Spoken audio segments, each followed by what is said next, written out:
So this is our worm farm at Indreland Angus, and so we're building our own vermicast to put on our fields through our irrigation ditches and through our sprayer. So we started this first windrow of darker material that you see, which is probably 90% vermicast at this point. So it's probably 90% product.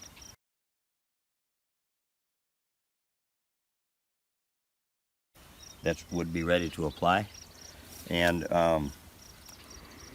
if we were to run this material through a trommel, we would have pure vermicast to put in a drill or to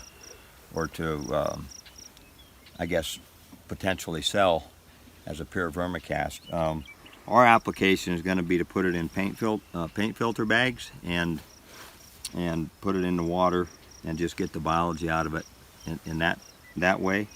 And this is where we've been digging in this spot to fill paint filter bags, because they just fit in a 5-gallon bucket, and we're just shoveling it into that.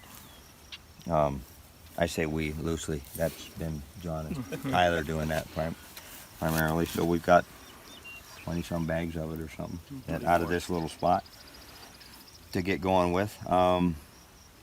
And so Nicole, as far as Nicole talks about, this is the elixir of life. So to start this off, we rolled out a round bale of hay, old hay or straw, and got a good bed of 6 to 12 inches of that on top of the ground. Then we took grapplefuls of pretty fresh manure and hay and straw from bull lots where we had cattle within the past 6 weeks or 2 months. Exactly. So we built the whole windrow, and we put them in 2 spots, and we put a couple pounds, 2 to 3 pounds in one end, and the other one's in the middle, and then just left them. And I think if you started it in the spring earlier, you would have it by that coming fall, but you really need it in the spring. I think you'll get more survival biology and everything if you put it on, if you apply the product at the beginning part of the growing season anyway, so you've got the growing season in front of you. Because the idea is to get this biology transferred into the ground so that the biology can build the nutrition and start feeding the plants.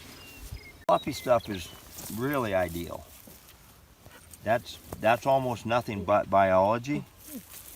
And I don't know this, I'm just repeating what Nicole tells me. I mean, but that smells nice. It's really... grab another handful of that.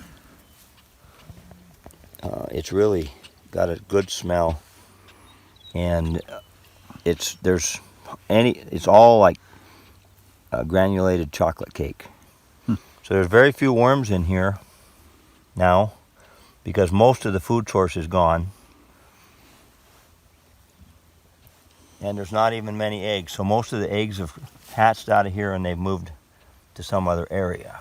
I mean, it's organic matter. And organic matter. So if you put it, what we're going to do with it, instead of going through the process of running it through a trommel, at least for now, we're going to put it in paint filter bags, and just at the head of every irrigation ditch, we're going to secure that bag and let the water just take the biology out as we're irrigating, and they'll just put it on that way. Yeah, they're real busy.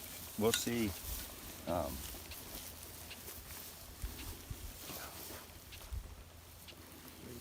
got to get the right spot, but there's some there. Yeah, I mean, there's worms.